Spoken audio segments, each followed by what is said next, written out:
Hey y'all, it's time for Rolling Dice and Taking Names. In this episode, the guys review Undaunted Callisto 2200, or 2200, or 2200. Take your pick. Middle Ages, Barbarian Kingdoms, Nunatak, and covering your, excuse my language, ass sets. Plus, they talk about the top games from 2001. Hello and welcome to Rolling Dice and Taking Names. This is episode 331. Some people call me the Space Cowboy. But most people call me Tony or the Gangster of Love. Some people call me Maurice. I'm surprised we didn't use that one. No, it wasn't on Jerry's list. And once again, big shout out to Jerry Reese for putting that together, all the songs. I'm keeping it updated so he gets to see it all early. He's like, who cares? You know, I mean, really. Yeah. Space Cowboy, classic, Steve Miller song. So hopefully it'll tie into some of the things, as you pointed out right before we were recording. I have established that it has to tie into nothing. And I'll try to make this one tie a little bit. Okay. Space Cowboy is one of those that when I'm in the car with Travis, he's like, can I change it? I'm so sick of this song. Oh, nobody in my family likes this song anymore. It does get overplayed. It does. It's old. And I guess we heard it a ton, you know? We did. The issue I have with typical classic rock stations, it's like they pick one song from a band and that's what they play over and over again instead of looking deep into their catalog. Yeah, exactly. I mean, keep playing. Go to the B-side. Flip it over. Find something else on the other side of the album. You Give Love a Bad Name by Bon Jovi, I'm so sick of. Don't Stop Believing. I'm like, guys, especially Journey has album upon album of hit songs, and you're playing like two. Right. Well, this is the one everybody can sing along except me. I forget the words, so that's fine. So, yeah, this, we're recording this over Labor Day, and it is one of those where I swore I would never, ever travel on Labor Day, but I just returned from Savannah, Georgia. We left bright and early this morning because we did not want to be sitting in traffic. Donna's been monitoring the traffic, and it started out when we left. It was 3 hours and 50 minutes from Richmond Hill, Georgia, and by the time we got home, it was now 4.5 hours to get home. I-95 is a beast. Did you have any problem going down? Yeah, we had some problems going down, had a few accidents, and 26 is actually the one we bypassed. We out of Columbia, 26 to 95, if you look on the U.S. map from Charlotte, just Google it, people, Charlotte to Savannah. I-26 is a 2-lane under construction since probably the 1960s, since they opened up the interstate system. So, and it's still under construction. But yeah, we bypassed as much of that as we could. Beautiful country roads. I enjoy doing that. Do you enjoy sometimes just getting off the main highway? I do, as long as I don't get behind a tractor that I can't get around. I 100% prefer more of a scenic route. And for those who I don't know what you guys are talking about. So I-95 is basically the main interstate in the southeast for getting to Florida, especially on this part of the country. Yeah, all the way from the north to the south, up and down the East Coast. And so in the summer of our holidays and stuff, that's the road everybody's going to be on because that goes, that's the road that you're going to go, interstate you're going to go off of to get to Orlando. It goes straight to Daytona Beach, etc. So it's always crowded. Edisto, Jekyll Island, all those fun places, all those fine beaches. And God, it was so hot down there. So hot. And we installed a whole patio, and we did achieve, it got installed with only 3 additional trips to Home Depot, which was 20 minutes away, which is a 40-minute round time. I'm just like, oh, don't you hate that? I measured it. How many times did you measure this? Once. Oh, you're killing me. No, he hasn't learned. It was my daughter in charge of it. I'm like, oh, baby. Measure twice, cut once. Yeah, it was actually, we were about 50 patio paver blocks short. And what is this paver block black mats they now have where you can help with leveling? I was like, what is this crap? I've not heard of this. It's basically this big old mat that you put a little compacted sand down, then you lay this down then, and it helps ensure that everything's level when you're laying the pavers. I'm like, what is it? It keeps things from washing away underneath. Oh, okay. Okay, that makes sense. Makes sense. I'm like, okay, y'all got this all planned out. I don't know how much you're putting into this, but I'm cheap labor. So how was your Labor Day? Relaxing. Good. My son Adam came up. He was by himself because his wife is visiting her family. And so we just chilled all weekends. The first time it's been just us for a while. And we played a lot of Commander. Magic the Gathering Commander. Yeah. Last night's game took 3 hours. Wow. Commander games can go really, really long. And the problem is when you play pre-constructed decks, lots of times those are really super balanced to where they can just drag on. Like when we played with the boys constructed, like the night before, our first game lasted, it was one of the faster games we ever played. It lasted like 30, 40 minutes. Usually games don't go in that quick. And Brett just built this deck that was just absolutely insane. It's like, can you play something that's not that deck? So. The only thing we got to the table was the Guild of Merchant Explorers again. And I think my daughter cheats. She killed us. But we played a map we had never played. Still one of Donna's favorite games, so she always enjoys when I get that one on the table. But that was about the only chance we had at a game, and that was after we had done all the hard work and everybody had not fallen asleep yet. Well, what's this thing you got written down? Blank Slate Challenge. So this is from OP Games. And I've talked about Blank Slate. It's one of those mass market games you can pick up at Target or Walmart where there's a word, you've played it, and multiple people, so basically blank slate, like blank white, and you have to write down a word. And in blank slate, you are trying to have people guess your word, but not all the people. And it's one of those games. Okay. Blank Slate Challenge pares it down to just 4 people or 2 people. It depends on how you want to play it. And you do 2 teams of 2. And so you have the same thing, blank white. And if you and I were on a team, you would write down 2 words and I would write down 2 words. Okay? That completes blank white. And then we would show our slates. And if you and I match up in the first box, we get 6 points. If we match up in the second box, we get an additional 2 points. If my first box matches your second box, then we only get 4 points. If we have all the same answers in all the same spots, we get an additional 2 points. So you are going to have a possible 100 points to score across the round. And it just shows, for instance, if I say blank white, I've got my 2 words here. I'm going to give you a few seconds to think of what yours would be, and we'll figure it out. Okay, so hold on. I've got the first one. I got to think of a second one. So just out of curiosity, you said this is challenge. How's this different from just regular blank slate while I think of my second word? Only 4 people. Instead of a party, a group of people, and you're going straight against another team. So you're trying to see who scores the most over 10 rounds. And it's actually, we've played it a lot. And it is so much fun to play it against, play it with your spouse, your significant other. Then you swap, and then you swap again, like boys against girls, and then opposite spouses. And we'll just leave it there. So that's how we've been playing it, and it's always fun. All right. So what do you got? First one is Snow. Second one's Betty. Very good. You and I matched because I had Snow White and then Berry White. Okay. All right. So that's blank chat. So we would go in, we'd write 6 for this round, go to the next card. And I love how they do this game in the sense that that one was fairly easy. Usually when they have the blank before a word or after a word, it's always the reverse of how you're thinking about it. Like instead of blank white, it may have been white blank. And you're like, white what? I know Snow White. I know Betty White. I know. And so for those of you who like blank slate, this is a really good, it's a good couples game, for playing. Get it out, play it. It took us about 15 minutes as long as some of the words weren't too challenging. I was really excited about this. I enjoy blank slate. So Donna was really loving this game.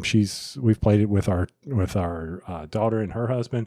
Couple friends of ours, a whole bunch of other friends of ours, and always it's interesting to see couples when they first play it, they never do well.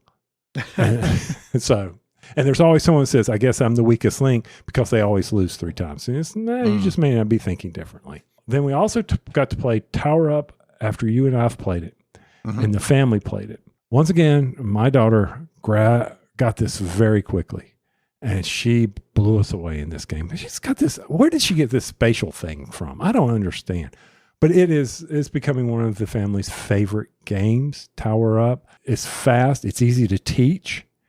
People understood it fairly well.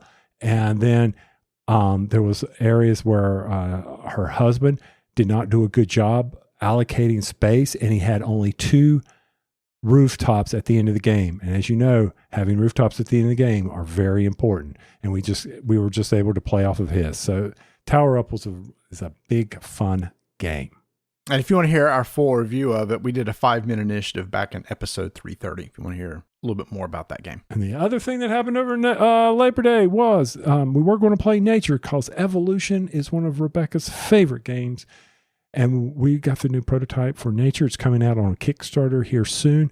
This prototype, if it was the final, it's worth it. If you would really enjoy Evolution, I haven't compared the two yet to how they differ, but the components were top notch. It was very, the rule books are simple to understand and some of the actions you're going to do. But before I really get into the depths of it, I do want to go back to Evolution and compare how it is different and how they streamline. I know when we talked to Dominic at Gen Con, he was, talking through it and all, but I need to go and actually read Evolution's rulebook and how you track the population sizes, the size of the animals, how to become a carnivore, and see where the mechanics are different. But here it was straight up card playing, taking tokens, not tracking stuff on a board or any of that stuff. It was just, here's some cards, here's some tokens, go. And I'm like, okay, this is so much easier to explain than I had with those tracking boards. Yeah, and I think that was their goal. And they knew they had something with Evolution. They kept coming out with expansions and stuff. And when we talked to them at Gen Con, it was like, yeah, we want to kind of recreate that experience. We want to streamline it and throw everything into one box with the idea of releasing additional modules over the next several years to add to it. The pre-production we got is pretty close to what it's finally going to be. They did send us a sheet showing some of the changes. I don't know if you saw the PDF file that we got from North Star showing all the changes that's going to be happening. They're going to be they're changing the card template somewhat. They're going to change the size of the tokens. There's some rulebook clarifications and stuff. So they're taking the time for those of us who are getting to play this and tweak it here and there. But I think the big draw of this, right, is the fact that you can combine modules to the style that you want to play. Mm-hmm. Do you want a family-friendly game where there's not a lot of take that, there's no attacking each other? Or do you want something that's a little more take that and a little more player action, and you just mix the modules the way you want to create the game style that you want to play? And I just think that's brilliant. Yeah, the bionomes, it's all there in the box for you to sit there. They've got these really nice inserts, places for all the cards, for all the modules, thinking ahead.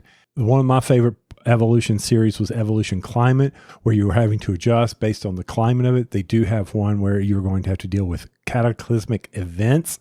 So that's, the meteor, things like that. So that's kind of, I like when there's that other tension in the game other than just the players who are trying to either eat each other or just collect a bunch of tokens for food and who can build the best animal out there. So straightforward. Even the Predator rules, when I was reading it in the new rule book, I was like, shoot, I don't remember Predator being this easy, but maybe it was. And it's been a while since I've played Evolution, even on, I think I have it on Steam. I'm not sure. Yeah. I've got it on my Switch. On the Switch. Okay. Yeah.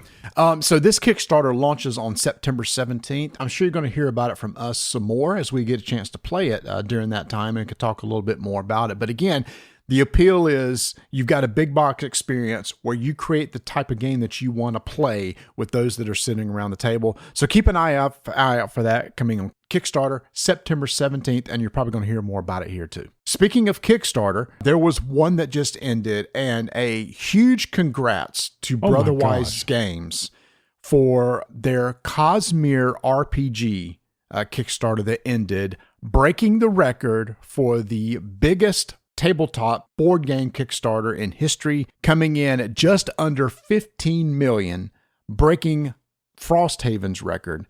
Jeez. And again, this is an RPG series based on the Stormlight Archive and Mistborn by Brandon Sanderson. And Brandon Sanderson is no stranger to Kickstarter, as he did a book series last year, the year before last, and it was like one of the biggest Kickstarters of all time also. I think it was pushing like 40 million.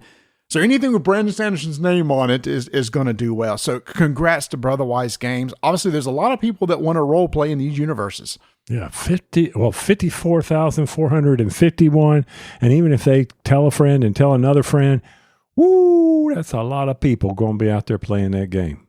Yeah, and the art is really good. I mean, it looks like just a high quality product. I know we don't play a lot of RPGs, but you just look at it and it looks great. I am very interested in the Mistborn deck building game that we got to see at Gen Con. I want to see how that plays when it comes out later this year too. So again, this was just a shout out to Brother Wise for an excellently ran Kickstarter campaign. Yeah, now that I'm over here on Kickstarter, let me go ahead and type it in Spawn. Spawn. Is it Kickstarter that was doing that? Oh, is this Kickstarter Spawn? Yep, Medieval Spawn. There he is, right there. Oh, $1.6 million. And what am I talking about? I am talking about Todd McFarlane's Spawn action figure. He's released a new Kickstarter, and it's the original Medieval Spawn. Now, I, of course, have my Spawn Collector's Edition '1. I don't know if it's a collector's edition. I've got Spawn '1 sitting somewhere around this house. In 1992 is when that book first came out. And this popped up on some news feed of mine, Marty. And I'm just like, why would I get, oh my gosh, no, I have to have this, you know? I don't need this, but yeah, I do need this. I bought one. I bought his first one, which was just the classic outfit. If you've never seen McFarlane toys before, they're absolutely amazing. If you like it, it's worth getting it because they did a great job on it. So Medieval is tempting me. What's the cost of it? $55, I believe. That's it? $58. I don't know how he makes his toys so cheap, but he does. Mm-hmm. I don't either. And all the kicks or all the bonuses that are part of it, I mean, it's just key features, 7 inches tall with 32 points of articulation. What, each finger? I don't know. I don't know where he's getting all that, but yeah, I'm going to be spending some money. That's okay. I can do that. I'd mentioned last episode that we're going to be looking at top games going back to 2000. And each episode, we're going to look at the following year. This episode, we're going to be looking at the year 2001. And the top 9 games from then were Genoa, Munchkin, Transamerica, Hive, Zombies, Winter Circle, Wilderness War, The Werewolves of Miller's Hollow, and Risk 2210 AD. Now, in the 2000 games, I played a lot of them. Tony, I didn't play or have not played a lot of these from 2001. I have played 2. I have played maybe 4. I'm sure I've played Hive at some point in time. I think there's a digital version of Hive somewhere that I've played. Werewolves is literally just werewolf. Is it? I didn't know what that one was. The Werewolves of Miller's Hollow. Is that werewolf? Yeah, it's like the deduction game. All right, yeah. so I've played 3. And now I've played Munchkin and Winter Circle. See, I've played Munchkin. I have not played the rest of them. Winter Circle, Genoa, Transamerica, Zombies. I have not. Wilderness War. I've played Risk, but not Risk 2210. Right. And so we're supposed to talk about, hey, which of these is our favorite? Well, of these I've played, it's not going to be Munchkin, which can last forever. Kind of like a MTG Commander deck series. Whew. There is no clock on that. That's where I give credit to the Twin Suns format for Star Wars Unlimited. At least there's the clock. As soon as somebody's out, the game will have to ultimately end at that point. So if I was giving, which is my favorite, it's going to be Winter Circle, which is like a betting game, a horse betting game. I've played it once, and the one time I played it, I really enjoyed it, and I really can't compare this. I ought to play Wilderness War because you know who that's from? It looks like a GMT game. From Volca. Oh. Volca Ruka. Yeah. Okay. That's one of his early games, which is why I should probably check that one out at some point in time. For me, I mean, by attrition, it'll have to be Hive. The rest of them, since I haven't played them, played Munchkin, and it was a slog to get through when we were playing it. And you know how I feel about social deduction games, so we're just going to let that one slide under the radar. So in Hive, I've played it a couple of times, but it didn't grab me like other type games. Of what are those games where you're trying to enclose stuff? Yeah, I reminded of Go, you know, kind of like the classic Go, but then where bugs have special abilities, that kind of stuff. So it's a great game. I mean, don't get me wrong; it's just not one that's ever I've gravitated to. Right. I've not swarmed to it. Okay, that wasn't good. I'll let that one. Yeah, go. And with that, we're just gonna go straight to commercial.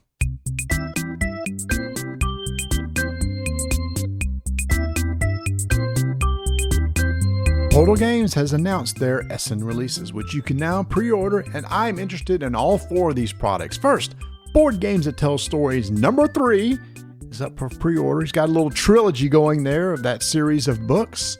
Next is the big game coming out at Essen, Resurgence. A new game that's going to be there. Another one that I'm very interested in that takes place in the Neuroshima Hex universe. Speaking of which, how about a new Neuroshima Hex expansion? Desert Tribes, out for pre-order right now for only $10. And one of our favorite games from last year, Imperial Miners, has its first expansion, Aztecs versus Weirdlings. Sucker's only $16. Is going to add some new factions to the base game. Can't wait to pull Imperial Miners off the shelf and try that one. You can find out all about these games if you head over to the website shopportalgames.com. If you're going to be at Essen Spiel, just go pick it up there. At Gen Con, we got to pick up a game from Studio H called Middle Ages. And Tony, I'd heard a lot of people raving about this because this is a re-release of a game from Z-Man Games called, is it Majesty? Majesty for the Realm. Majesty for the Realm, which I believe you said you had a copy. Did you ever play it? Yeah, I played it. I actually played it with Dan Patrice. Mm-hmm. Played it a couple of times with him, and I really enjoyed it. So at an auction, I picked up a copy because I was thinking, this played really well with 2 people. So a good one for Donna and I to have. Played it once with her. It really didn't do anything. So sold it at the next auction. It's gone. It's done. So, but I really enjoyed it. But, it was an older game, one that, I was like, well, I'm not going to get this 2017 Majesty for the Realm. So I didn't see it ever hitting the table with us. And I never tried it with you. Yeah, same here, because now I got to play Middle Ages from designer Marc Andre, and I absolutely love this game. This is just one of those games where the rules are very simple. You're going to pick a card that you're going to want to draft in the next round, take the card that you mark that you want to draft from the previous round, put it into play. You'll get some points depending on what type of it is and where you place it. Next person's turn. Mm-hmm. But there's so much more going on to that because there is some smart drafting. It's like, do I try to block people from getting certain buildings because they're trying to build an engine? Do I try to create an engine myself? What's the best way for me to score points?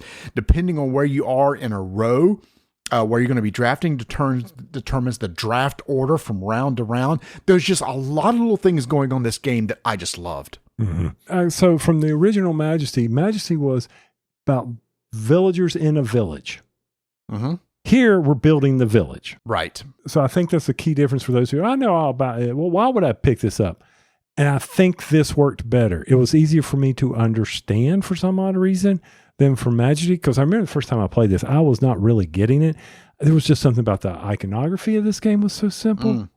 That we were playing a medieval. I mean, it was quick to, as we were going through all the tiles, it was like, what do you think that means? Well, I think it means this. Well, you're absolutely right. Let's move to the next tile.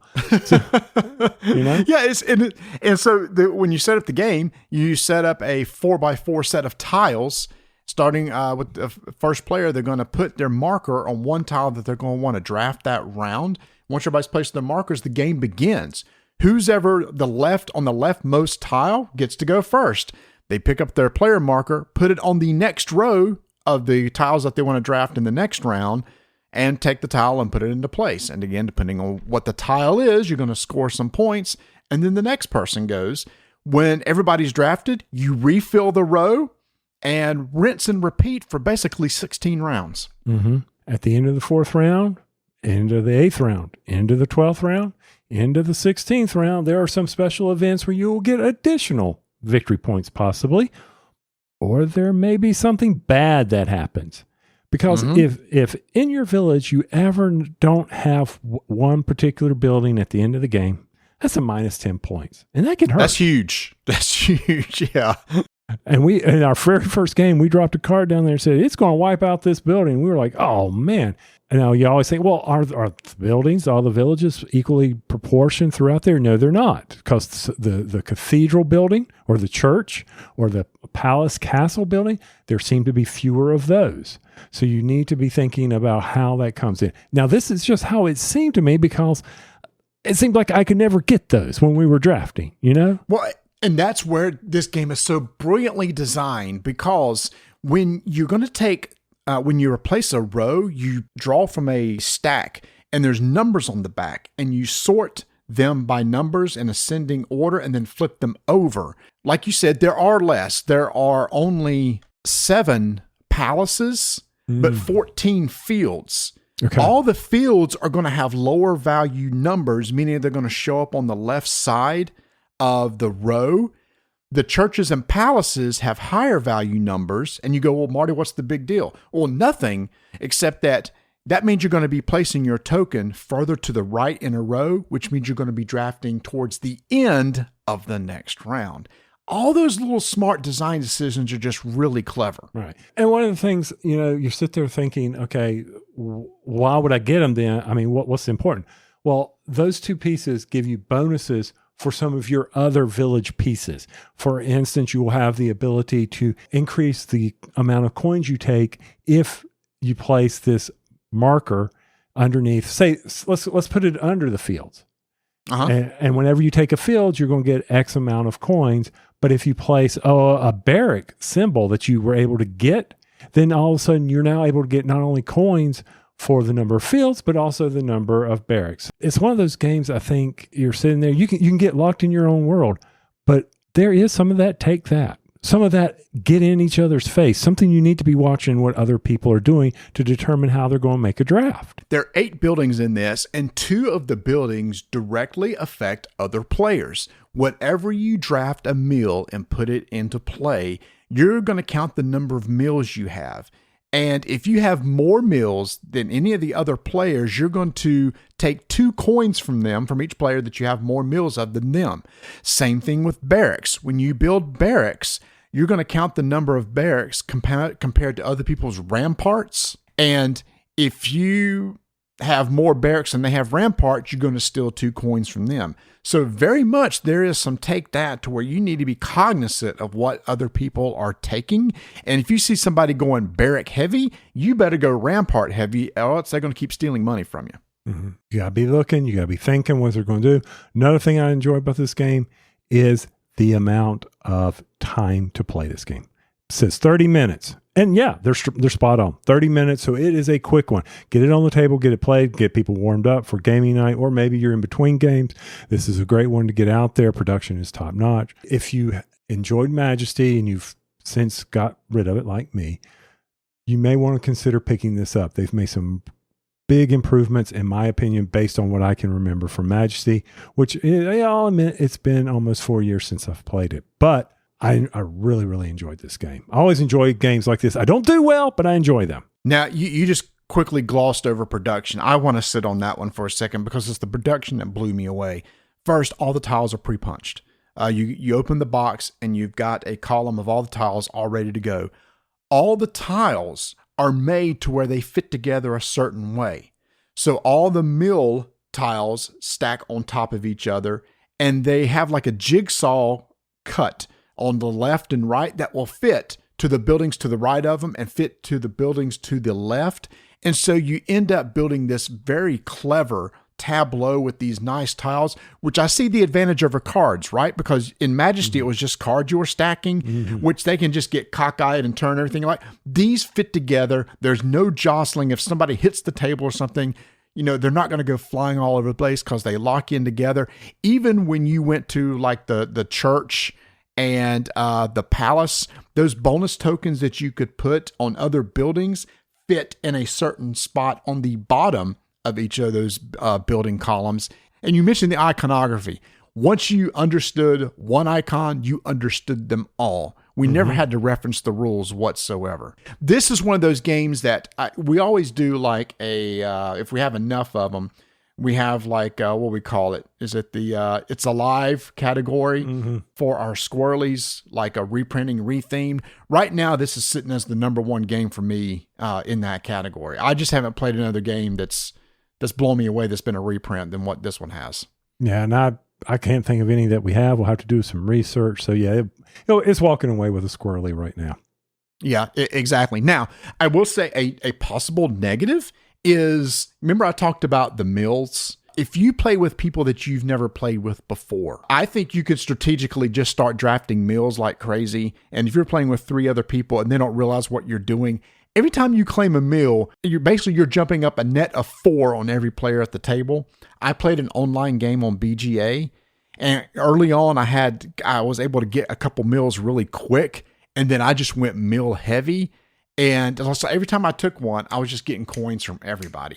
And then I was able to get bonuses based on the mills because I was able to get a special token like, oh, when I go here, I also get to count the number of mills that I've taken. Mm-hmm.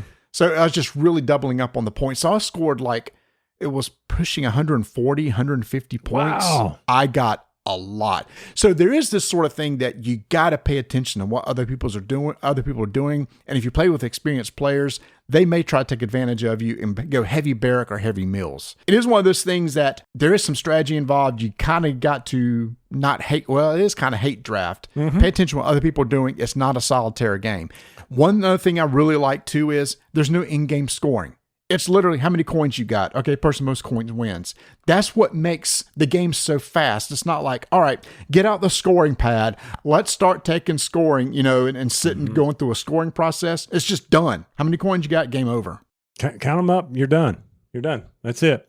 So if you can't tell, we like it. Well, Marty really likes it. I really, really like this game. So that is Middle Ages from Studio H. If you're a fan of the previous game, Majesty, you got to check out this new one. The production, amazing.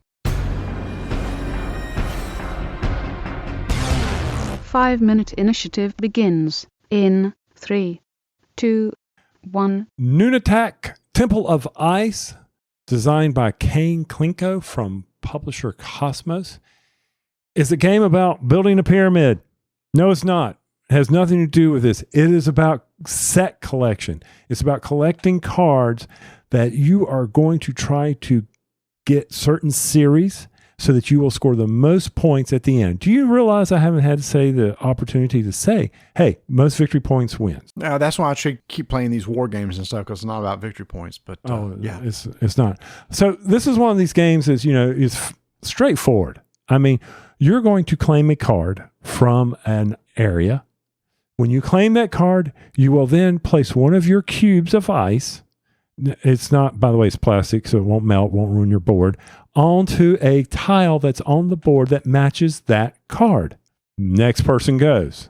Here's where it gets fun. Positioning of these ice cubes, eventually you'll get 4 next to each other, and you can put a new layer on top of them. This will allow you to score some victory points. If you have the most ice cubes on that 2x2 square, then you're going to get 5 points. The second most gets 2 points. And there's some tiebreaker situations. So you're trying to constantly finish off 2x2 squares for putting a new tile on top. Like I said, where a new ice cubes could be made. Over the course of the game, you are building a pyramid. You are building this ice pyramid that will be completed by the end of the game. So there's 2 types of things going on here. Remember the game Nidavellir that we played with the Vikings, where you did set collecting and different types of Vikings scored differently? That's what's exactly happened here. Some of these cards that you're going to draft will score, hey, if you get X amount of these, you're going to get this certain amount of points. Or when you draft these, count the number of these symbols on these cards, multiplied by the number of cards, you'll get these points.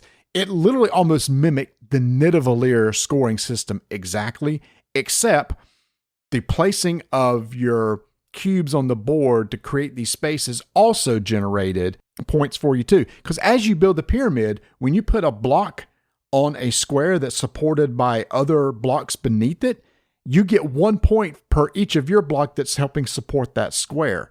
So there's multiple ways to score as you go up. If you complete a row or a column, you'll get a point. Strategically drafting and placing gets you 2 things, possibly a point on the board and helping your set collection off on your tableau.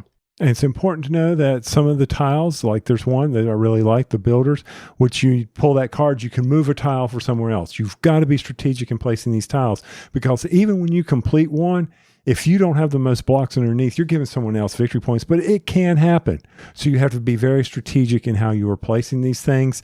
As they're going through, you're going like, okay, what goals do I have? Which sets do I want to increase? There's another track on Architect, which is a multiplier. As you know, we're talking about there's various different ways of scoring points at the end. I mean, that's this game. It's strategically, how do I place these cubes out here to minimize your score, but eventually you will be? How can I take advantage of you scoring these? And that's what you got to think about.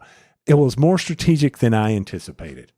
Yeah, because you actually said when I suggested getting it, and you said, "Oh, this is just a simply like family game," and it was definitely more to that. One of them, I think you mentioned, the Architect. Is that the one that kind of scores like the Science card and Seven Wonders? Yeah. That's the one where you're multiplying by the number of cards you have. Okay, there is one that has this like the Seven Wonders. Where you have the different types of tools on the card, and you get a set of those. You get something, and the more you get of one, you get extra points and stuff like that. Sometimes you actually do hate draft to try to claim a spot because somebody else is getting to score a lot of points if they get that thing, right? So you are looking around the table. Like one is the Rhino card. It's like you just keep getting all these rhinos and stuff where Bert was trying to do that. It's like, all right, we got to stop him from taking rhino cards. So there is some hate drafting involved too. And hate placement. Yes, it has to be. And one of the things is sometimes you're like, well, I'm just take this card away. You must be able to place one of your ice cubes. If you cannot, you may not take that card. So you're sitting there, oh, please don't let this card come out. When I place this, don't let this card come out that lets him get that prime spot. I don't want that to happen. I didn't ever feel like I was, locked out of position. I just needed to better position myself so that I could score as many points as I will. And at the very end of the game, when the pyramid is completed, you're going to count the blocks that are on the outside of the pyramid, and whoever has the most blocks on the outer edge is going to score additional points and actually get to put the cap on top. And Tony, you got to put the little cardboard cap on top to finish it off. That's what I was trying to do, trying to keep the outer edge going. It reminded me of the game, I think it was Permitio that we played. I may be getting confused with some of it. Yep. I'll say it again. I was surprised at how strategic this was, and I enjoyed playing the game. How about you? And it looks great on the table. And so when the game is over, you're going to look at all your sets. You're going to do some scoring. It takes a little bit of time to get all the scoring. You go through that stuff, and then person most points wins. I let Bert borrow this for Labor Day weekend, and he contacted me. He said he taught to his kids, and they loved it. So it is a game that all ages can play and enjoy. But it's a lot more strategic than what you think it may be. Oh, just take a card, place a cube, and that's it. And we'll see what happens at the end. So there's a lot of things going on. Building the pyramid and doing the set collecting, and it's one of those that I really enjoyed too. That is Nunatak from Cosmos Games. 5-minute initiative is complete.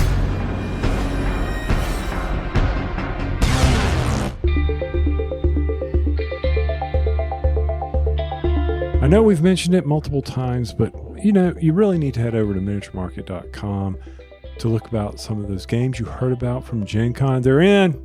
Go out there and get them. Rock Hard 1977. Heat, Pedal to the Metal, Heavy Rain expansions out there. I mean, that front page is telling you all the new games that they have. Easy. Hey, what do I want to see here? Arcs, Conflict and Collapse, In the Reach. That's, on their front page that I'm visiting right now. Be sure to subscribe to their newsletters so you can be told of any major sales. Matter of fact, over Labor Day, they had a huge sale, like 80-something% off. And I mean, people were talking about it over on our Discord channel on possible games to pick up there. Hey, maybe you need some accessories. Maybe you need some card sleeves. I know I needed some clear ones to put my comic hunters in. I didn't want to mess up those cards. I wanted to protect those just like I do my comic books. Head over to Miniature Market. They'll be sure to help you out with that, as well as meet that free shipping of $100. That's miniaturemarket.com. There's this series called Undaunted out there that, you've heard Marty talk about. You've heard Marty's dad talk about it. I've talked about it. It's been set in World War II. Well, we're jumping ahead. We're going to 2200. During the Callisto period. Oh, yeah. The Callisto, he rose to power, and he's got these mines, and he is making the men work. Okay, I'm selling it. I don't know. It's a good theme. Did you not read the flavor text? I'm reading it right now. Tensions are high because of Earth's leading corporations are taking it to the man. They're taking it to him. Maybe the man deserved it, Maybe he the did. man deserved it. And so Callisto is not actually a person; it's a moon base. Oh, Right. see, big difference. So there's some mining going on, right? It's like Yeah, a the company wants Jovian in, they moon want to base. Yeah. Yes. Yeah, so they want to do some mining, and they got some miners down there, and miners saying, "Hey, you're not treating us right. So guess what? We're gonna mine Revolt. this, and we're gonna sell it on ourselves." And they go, "Oh, no, you ain't."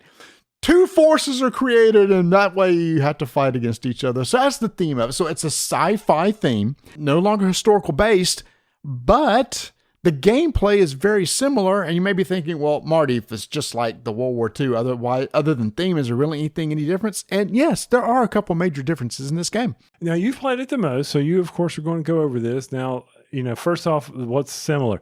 It was designed by Trevor Benjamin and David Thompson. So, hey, check. Okay, that's pretty good. Produced by Osprey Games. So, hey, they know what to do with these Undaunted series. Illustrated by Roland McDonald, who does all the Undaunted stuff too. He does great art. So it's the same team working together, just with a new theme.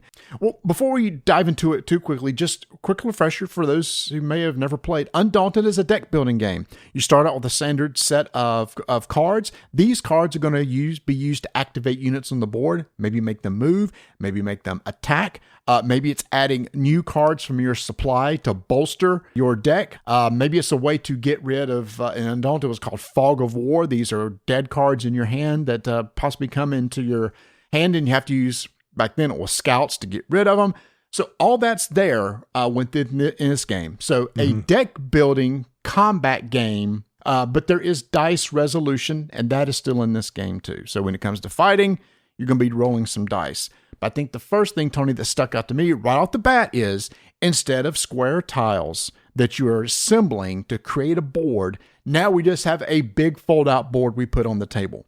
So setup is immediately way quicker than trying to set up these square tiles and accidentally hitting the table and they fly all over the place. Right. And it's not just one board, because another point is, just like the original Undaunted series, and I may, if I get it wrong, correct me, there's various scenarios. So you're going to have various different. Here you were, in Undaunted, you were moving the tiles based on the scenario to create the map. Here it's just boards that are coming out to say, okay, we're going to do this scenario. So use this map that's in the box. When you started explaining it, it all came back. It's been a while since I've played Undaunted, and I was like, okay, is this going to come back to me? Oh yeah, now I remember how to do this. I got to move these pieces. Range is simple. Being able to see, calculate all that when I'm trying to hit people. Oh, battling is simple. So it builds on what's Undaunted. It's not just a retheming, it builds on it, because there were some various. One of the big things to me was the mechs, and I know you'll get into that. But that's what I enjoy about these games. A game where I can say, okay, I know this. Let's give it a new theme, as well as give it some new mechanics.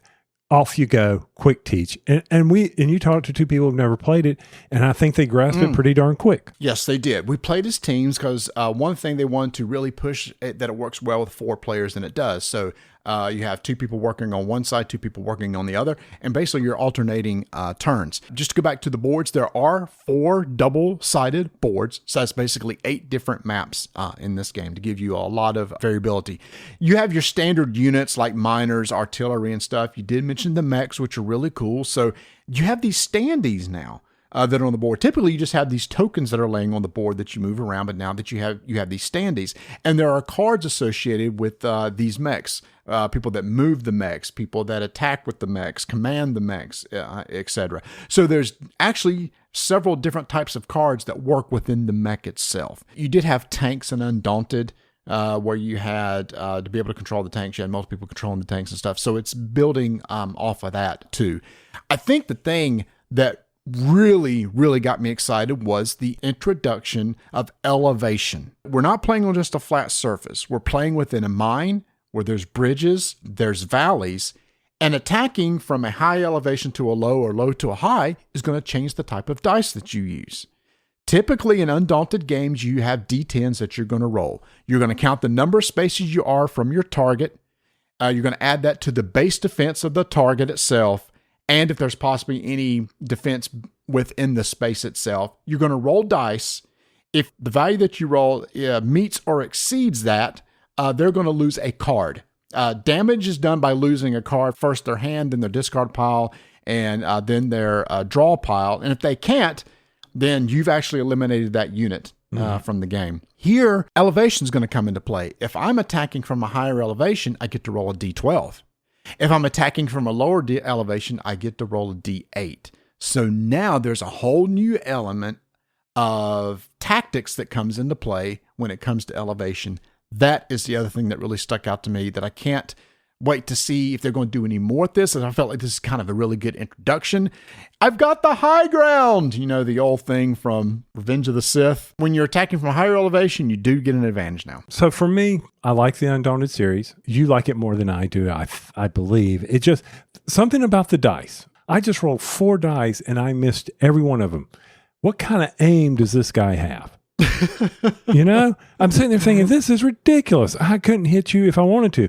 And something else that I remember in Undaunted North Africa, I lost a unit that did not allow me the ability to scout. And that was it. Game over.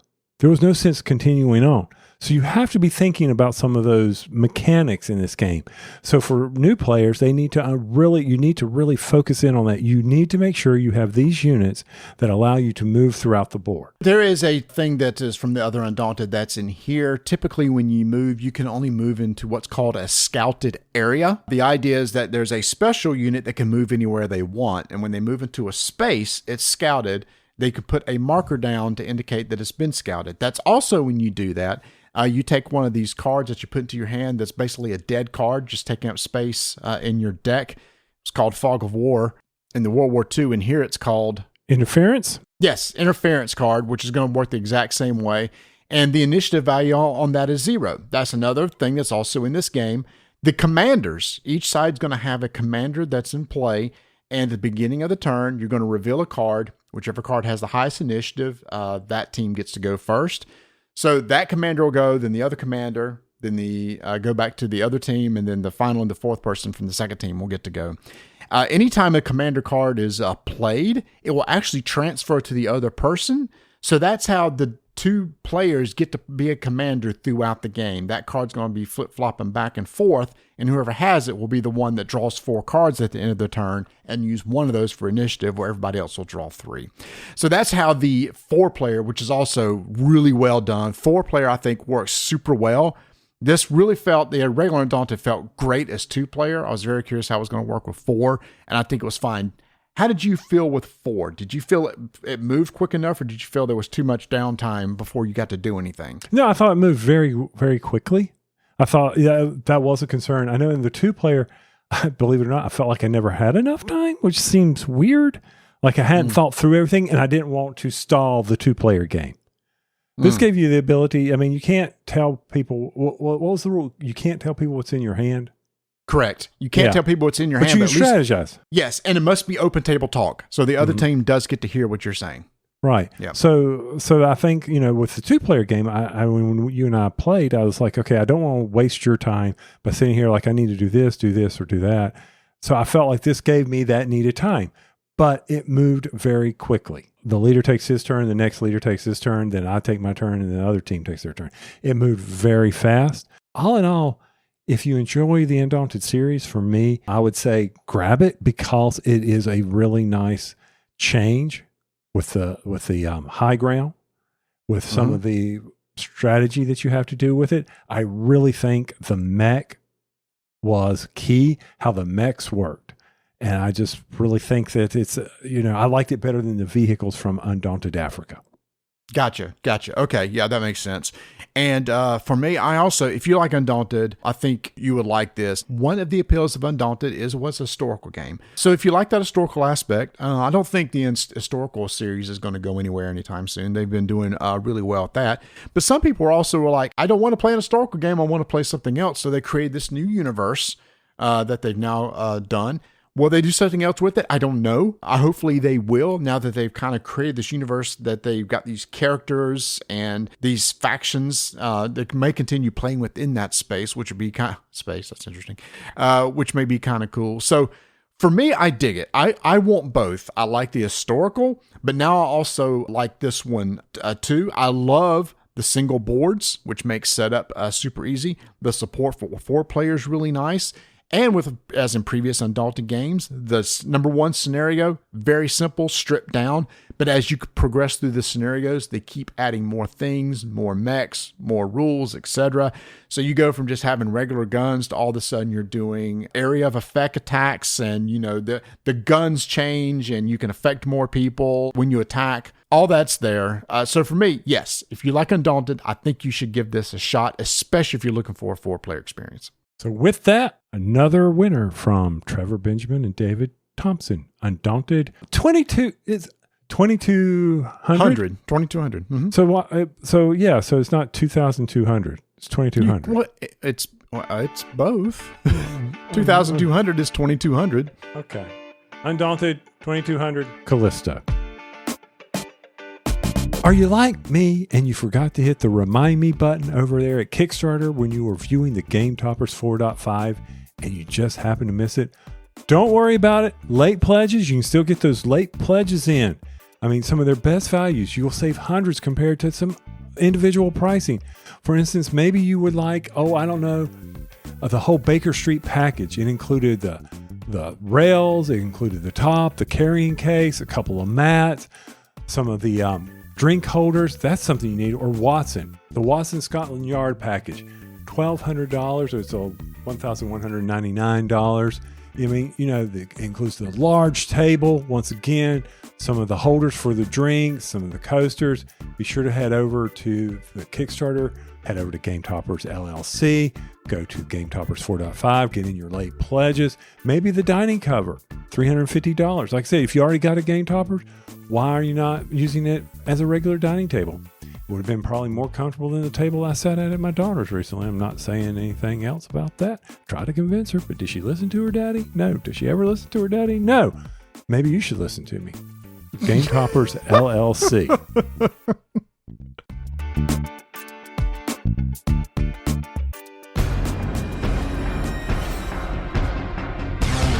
Five-minute initiative begins in 3, 2, 1. When you think you've played all the classic card games and realize, there's one we haven't played, so I guess we should check this out. At Gen Con, we got a copy of Cover Your Assets from Grandpa Beck's Games, designed by Brent Beck and Jeffrey Beck. Tony, this has been around since 2011. Mm-hmm. Never played it. Said it's the most popular selling game of all time. And I totally get it, because this is a quick, fun family game where you're trying to basically, at the end of the game, have the most money with the cards that you've collected over the course of a game. And what do we get with Cover Your Assets? What are you trying to do here? So on your turn, you got 3 actions. Number 1, you may play 2 cards that are equal in what they are. There's like 2 piggy banks, or maybe it's 2 money under your mattresses. You'll place those down. You'll refill your hand to 5. Next person goes. Or you may just have to discard a card because you have no pairs. So that's your next action that you could take. Or third, you could challenge somebody trying to steal their assets. And as long as it's not their very first asset, you may challenge them by playing, hey, I got a piggy bank too. Do you have one to match? Or do you have wild cards, which are gold and silver? Do you have a wild card that you want to do that? And you're like, well, yes, I do. Well, then you get to keep your assets. But if you don't, then the other person gets to claim it. This is where the game gets fun and chaotic. Then the next person goes, well, guess what? I got a piggy bank, Marty. I want your stack of 3 now.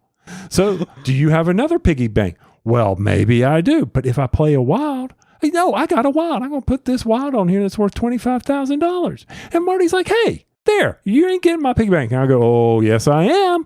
I had another piggy bank. Now I get all of that and it comes in front of me. And now I've covered my original asset. You can't steal the one on the bottom. You can only steal what's on top. And as assets get uncovered throughout the game, then what you thought was safe is no longer safe because it's not covered. Cover your assets. Very quick, family-friendly game, easy to teach. It's one of those that, now if you don't like people that take that, then they're not going to like this. Don't play this. Do not play this game. It is brutal where you feel like, haha, I stole something from you. There can't be any more piggy banks left. And then somebody goes, I got 1 piggy bank left. You go, no. So it is chaos. It is wild. There's a lot of yelling. It's calling a lot of people names. It's fun. I understand why it's their most popular game because it's so easy to play. And like I said, once all the cards have been played through, you're just going to take everything that's in front of you, total up the number of how much money you have, and who has the most money wins. You could play multiple rounds if you want. But honestly, this is just kind of a play one round, you're done, and just see how well you did sort of type game too. And the strategy is kind of like, do you hold one in reserve, or, I'm going to play these fairly inexpensive assets, and maybe later I'll be able to claim them. And the wild cards are very important to this game. So, cover your assets if you have a void from your card games. It reminds me, when I was talking to Bert about it, I was like, this kind of reminds me of, it's not really war, but it's kind of like, hey, let's put down a card, can you match that card? Who's got the higher card? I know that this is more about matching. So straightforward, easy game to play. That is Cover Your Assets from Grandpa Beck's Games. 5-minute initiative is complete. As the ruler of a nascent kingdom? What's nascent mean? I have no idea. They also say hegemony. Hold on. Nascent. N-A-C-S. What does nascent mean? Old? Commencing or in the process of development, beginning to exist or grow or coming into being. Okay. Yeah, that makes sense. As the ruler of a up-and-coming kingdom. You compete for the... What's hegemony? I just asked you that. What is hegemony? We got a game. It's a game that we have on our shelf that we really need to play because I've heard it's really good. The domination, influence, or authority over another, especially by one political group. Okay, so as the ruler of an up-and-coming kingdom, you compete for domination over Western Europe. Boom, boom. There you go. How do you pronounce this? Hegemony. Well, there you go, Tony. Hegemony. Okay. For dominance. Somebody say hegemony. That's Gigamy? what Google said it sounds like. What game is we talking about? Oh, yeah. Barbarian Kingdoms from publisher Jester, brought to us to the U.S. by Ares and designer Christopher LeBrun. Now, Tony, when I threw this on the table, I said, dudes on a map, and you were like immediately, I do not like dudes on a map. I'm out. Done. I'm not a dudes on the map kind of guy. I play them, but there's a lot to them that I just find them tedious, taxing. While people are taking their turns, I need to be breaking out the switch. I need to be refilling the drink. I need to be going to the bathroom. So I was like, how are we going to get this played at our game night at Qdoba's before they close?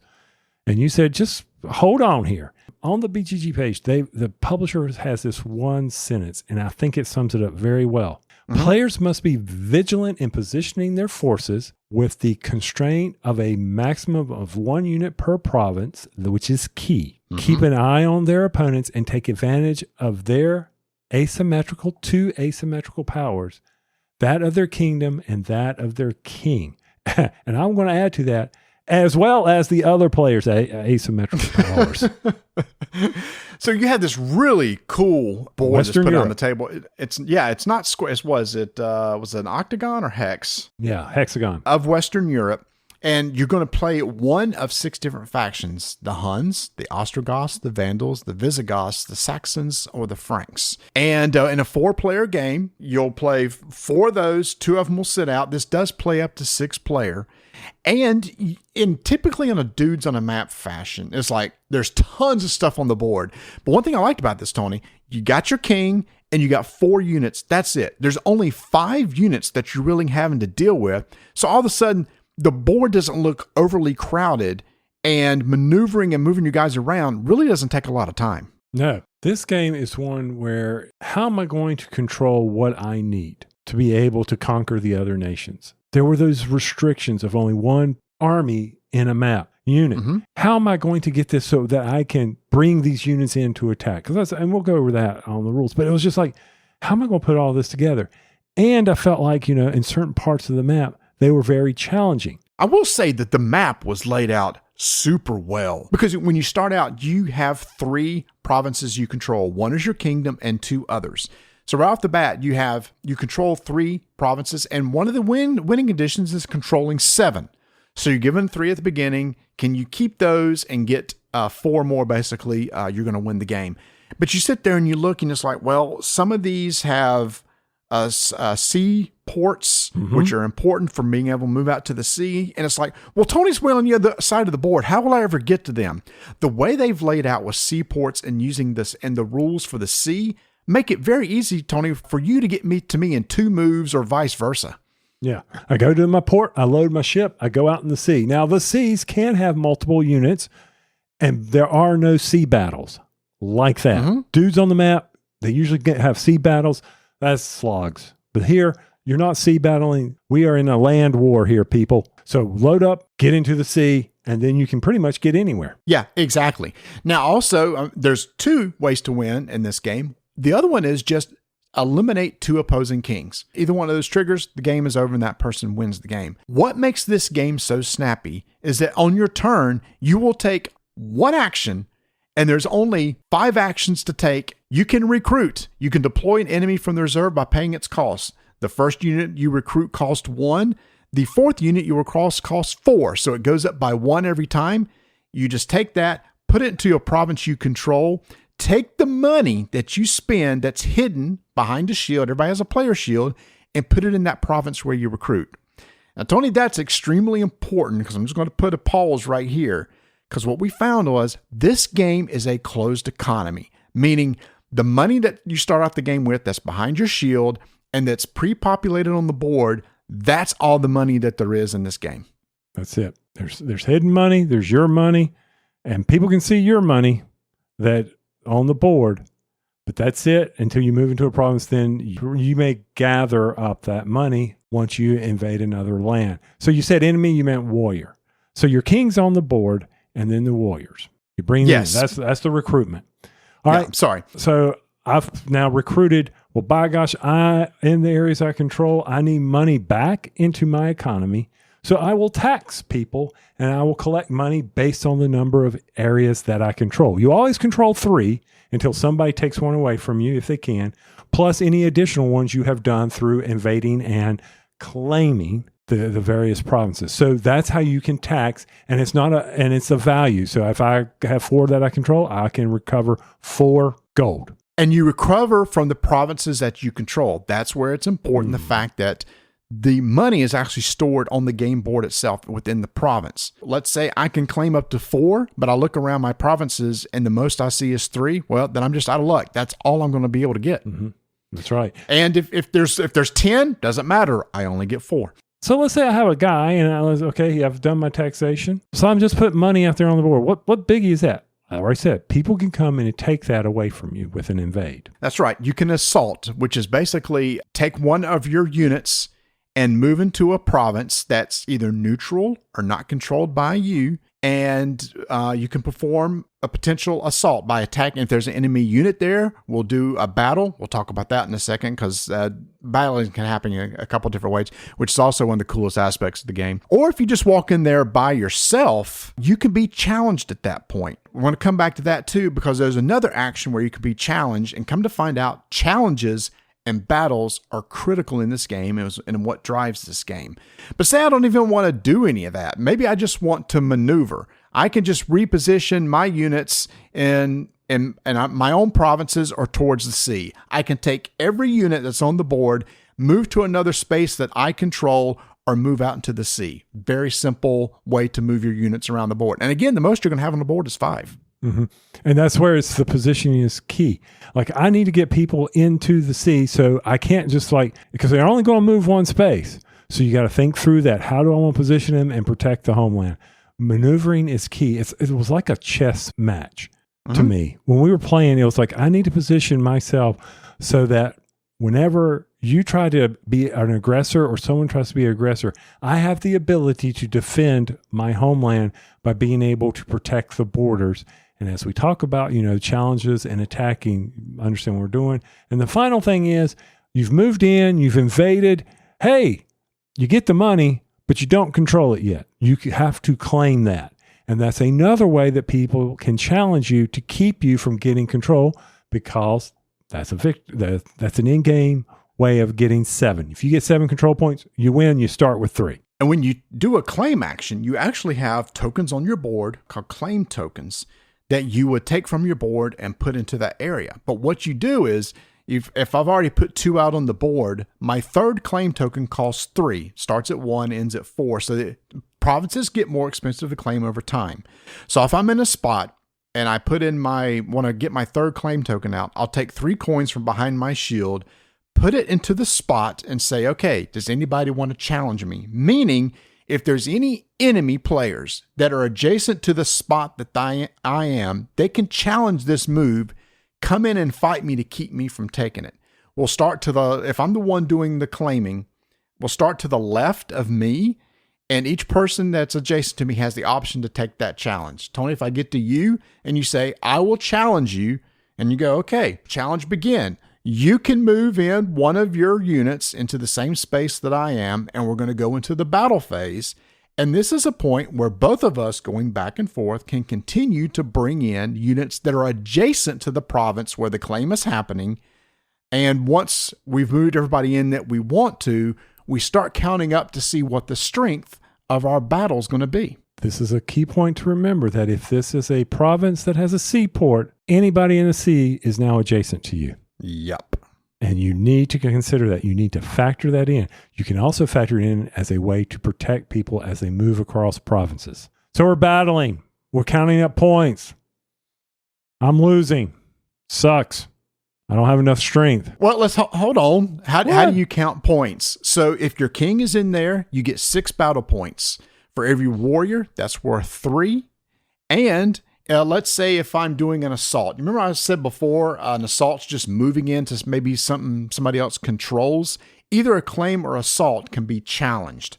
So if instead this was an assault action and I move into your space that has one of your claim markers, you get also +2. You get like a defensive bonus because I'm trying to come in and take over your spot. We'll add up all those values, your side, my side, and now comes what I think is the most interesting part of the game, the bribe. Mm-hmm. Don't forget those asymmetric powers, though. They can adjust this too. Everybody's asymmetric power may influence what you do. But yes, the bribe. I'm going to take a look at what money I have, and I'm going to put it in a cute little bag. Marty's doing the same thing. He's looking in, he's got his money, and this money that we put in the bag, we exchange the bag. I'm bribing, but it adds to the money put in the bag adds to my strength. The money Marty put in that bag adds to his strength, but I get to keep the money Marty gave me. So what's it worth to you? How bad do you want to win? And what are you doing in future rounds for someone as they continue to battle between one another? Did you just strengthen me? Did you give me enough to fend off an attack to keep someone else from winning the game? Is that what the strategy was? Meanwhile, you won that point for yourself. This is where the strategy comes in. This is the strategic, the closed economy. We're tracking each other's money that we think they have so we know what they're putting in there. He's got to put it all in there. He's got to win. And that's the bribe. It was like we were doing this and Mark goes, wait, you mean I don't get my money back? No, you get the money I gave you. but you gave me an empty bag. Yeah, that's part of the game. Sometimes you'll actually concede a battle, and the rules actually say this. You'll concede a battle to try to win the war. I don't need to win this battle that much. I'm going to keep the money I got, and hopefully you give me something in return so that for that battle I really want to win, I can dump a bunch of coins in there. Right. It's a little gamemanship going on there. Mm-hmm. A little hegemony. That is the best part of the battle, was the bribing. And that's probably the one that took the most time, because both sides are like counting and they're looking at each other and they're like, how much do I want to win this battle? And how much money do I want to give him? Because if you gave somebody a lot of money, everybody else is now concerned. It's like, well, I don't want to go fight him now because I know he just got a huge chunk of money that makes him even more powerful in battles. And it's this little gamey thing that's going on that just turns something that has such simple actions, move, tax, try to claim, do an assault, into just this really tactical and strategical game that I really enjoyed way more than I thought I would after reading the rules. I enjoyed it way more than you told me it was dudes on the map. I was like, oh, okay, let's see how long this is going to take. Yeah, I really enjoyed it. I love the gamemanship that we had going on with the bribes. I felt, the placement of your units on the board and maneuvering them, it was more strategic than I anticipated, and it was very important. because we were constantly, and you kept saying, you got to pull them crabs back into the pot because you don't want somebody to run away with it. So we were working with one another trying to say, how do I position myself to be ready for that final strike? When's that going to happen? Do I, has the money exchanged? Did Marty just whittle himself down so much that I'll be able to go in and win my last control point? Or did I miscalculate something? Yeah, and actually in our game, there were several times when Bert was getting ready to win. So the three of us were like, okay, what can we do to stop him? And we were open table talking. It's like, all right, look, don't attack me, but if I can get positioned into the sea, I can support myself to try to make sure that if he does a claim, I can get somebody in there. So the other three are working together to make sure the game doesn't end on Bert's next turn, which could have happened. So once we keep that from happening, then, somebody else is strengthened. It's like, oh, now we got to keep Mark from winning. So let's work together to keep that. So that is constantly going on, which happens a lot in these style of games, the King of the Hills type games, where somebody starts climbing out that hill, everybody starts grabbing at and trying to pull them back down. So that happens here too. But the actions are so simple and the game flow is so quick that it didn't take us a lot of time to play this game, like 90 minutes at the most. And that was, it was a fast game with a fast setup. And we did kind of gloss over it. You do have asymmetric game powers. Every king has a unique power. Every faction has a unique power. So when the king activates, they get something special. Maybe they're more powerful in battle or something like that. But when the king is captured or killed, which can happen during a battle, if you lose the battle, lose the king, then you no longer have that king power anymore. And don't forget, that's one of the ways that somebody can win the game is by taking out two kings. So my final thoughts is better than I anticipated. Enjoyed playing it. I love the simplicity of it. I've only got 5 pieces on the board. Everybody's got 5 pieces. I can imagine that with a 6-player game, this may drag out because of the constant bringing someone down off the top of the hill, but eventually there'll be the strike. I feel like, the 4 of us that played it, and the areas that aren't in play, you can't enter. So that helped compress the map instead of really spreading out the map. So all in all, I enjoyed the game. I would enjoy this over the other Dudes on the Map game where we had boats and moving a whole bunch of armies and upgrading buildings and things like that. But I know that's a completely different game. But if you said, hey, you're flirting a Clash of Culture. Yeah, that one. I would do this one over Clash of Culture has its moments. But, for me, hey, yeah, this works. Again, very surprising because when I saw it's like, oh, I just get to take one of these 5 actions. These 5 actions are pretty straightforward. All right, battle seems kind of interesting. I'm not sure how this bribe thing works. And then when you play it and you go, oh, that's actually really cool. I do like the limited number of units on the board. I do like the simple actions. You do have some asymmetry in there, so that's really nice. Big surprise for me, Barbarian Kingdoms. It's going to be coming out over here, given to us from Ares Games. This game is actually currently available from our sponsor on Miniature Market for only $42.99. So a lot of times games like this are really expensive because of all the pieces and everything in it. So this is a very approachable Dudes on a Map style game.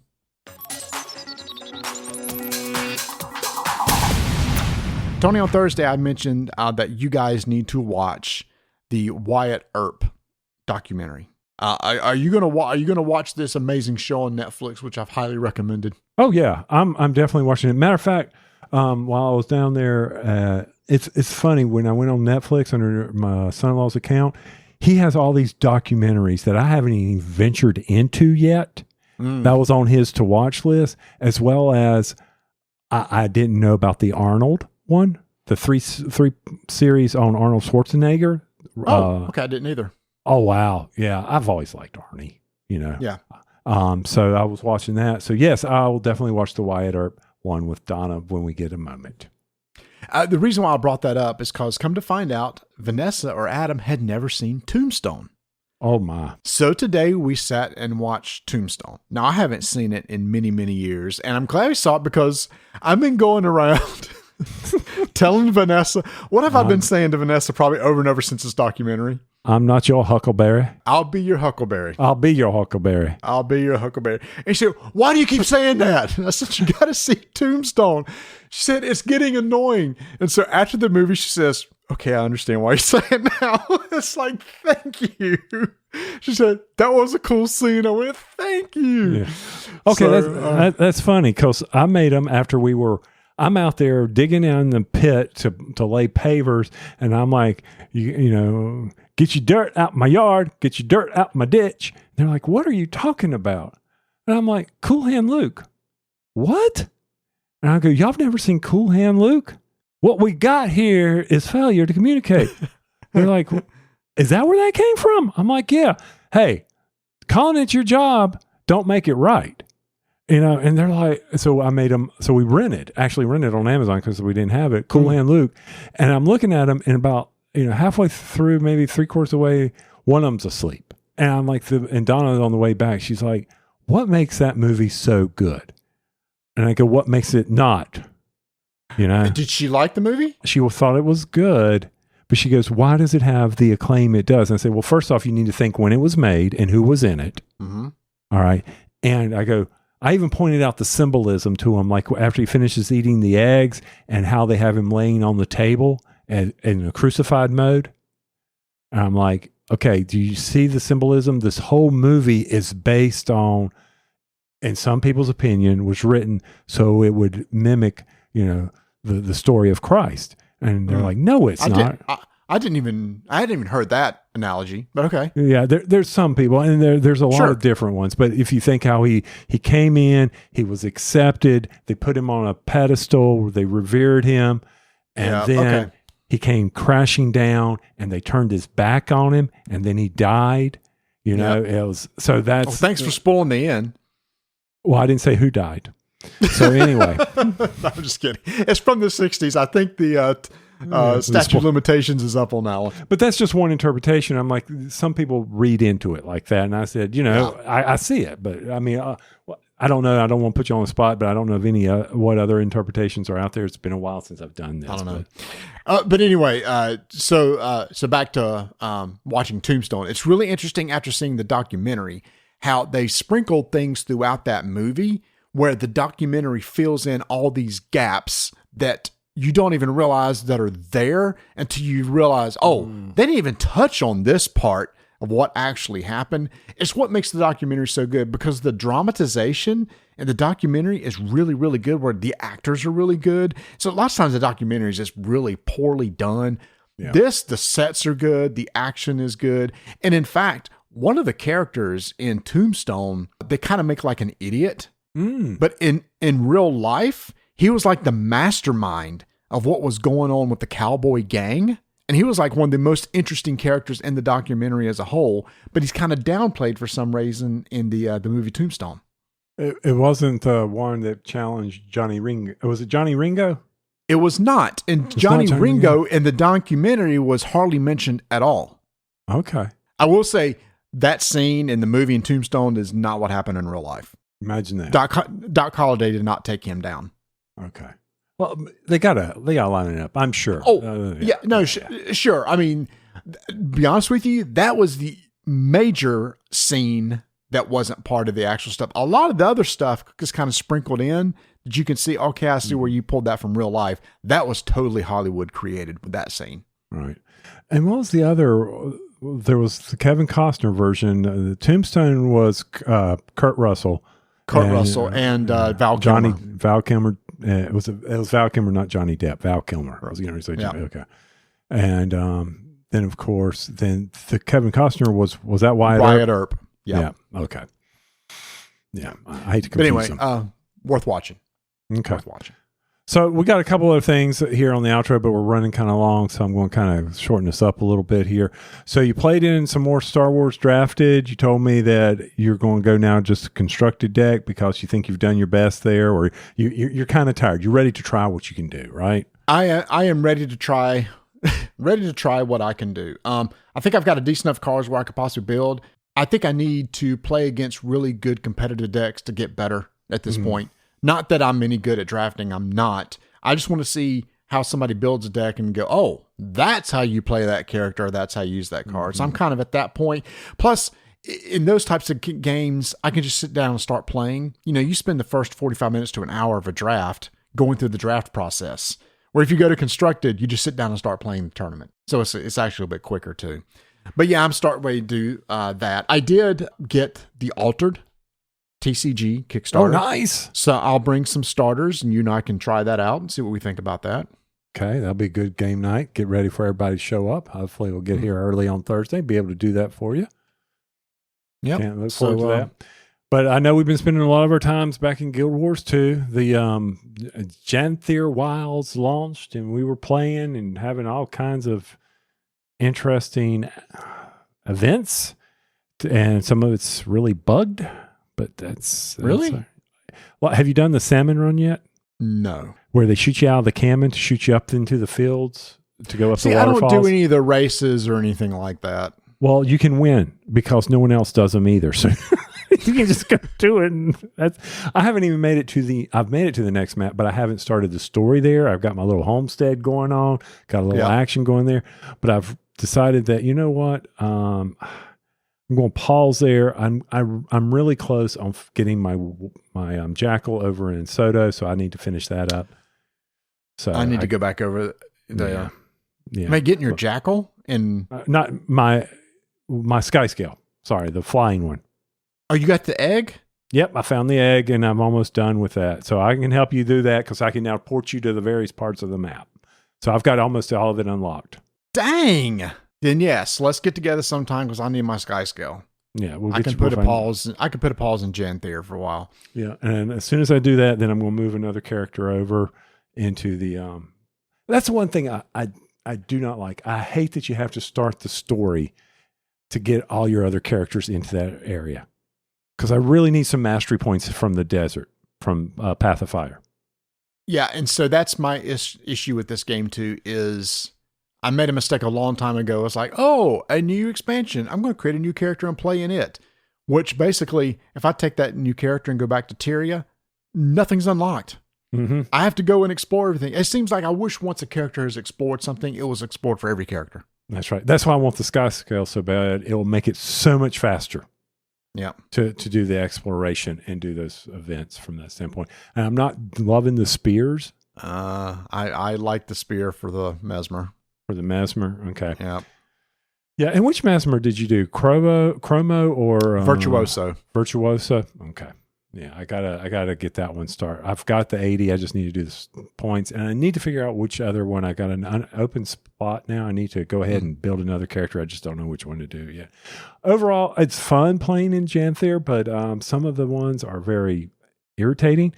I did the jumping puzzle with the bees. I've done the one where I tried to throw the frogs in the pot. So you're doing, I'm not doing any of the game stuff. I'm just doing the story. You're just doing the story? Okay. Yeah. Just trying to get the mastery points or whatever those things are. Not mastery, but the little things, the little tokens that let you get big exclusive unlocks. Oh, the renown things? Yeah, that kind So of that's stuff. what's new to me too. So the fact that once you do a renown area, it clears and you can do it again. That's different. That's different, yeah. That was in Heart of Thorns. Once you completed it, you could go back. At least now you can go back to the vendors. The other ones would lock out or something. It's just wild. So yeah, I enjoy Guild Wars 2. I need to go up and play some more NCAA and a lot of games. A lot of games. I bought the Castlevania DS pack. So I'm playing Order of Ecclesia right now. Really enjoying that. And then Zelda comes out this month, so I will be buying that day one. All right. Well, it was good seeing you in Guild Wars while I had a chance. I'm jealous that you got the Sky Scale egg. How long did it take you to go through all the nest and find the egg? I got lucky in that it was like the 7th one. And I got lucky because I was a part of a group that I was able to teleport to another part of the map. And it was in that one area. You know, normally you have to wait for it to open up for you. Yeah. They just completed the event. I was part of that group. I just looking for group, joined, and there I was. I was like, oh, wow. Well, there it is. So, yeah, we'll pull that map and we'll get you a Sky Scale egg, and then you'll have to do all those collections. Oh, my gosh. But it's easier than the old way. And with that, I'm going to keep rolling dice.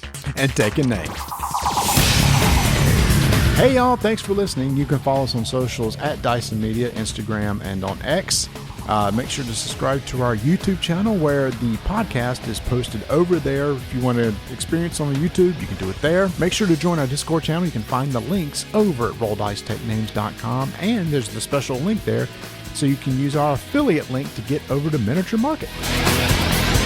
Were you like me and forgot to hit the Remind Me button on Kickstarter and missed the Gametoppers 4.5 Kickstart? Wow, Kickstarter multiple times. That did not go well. Start again.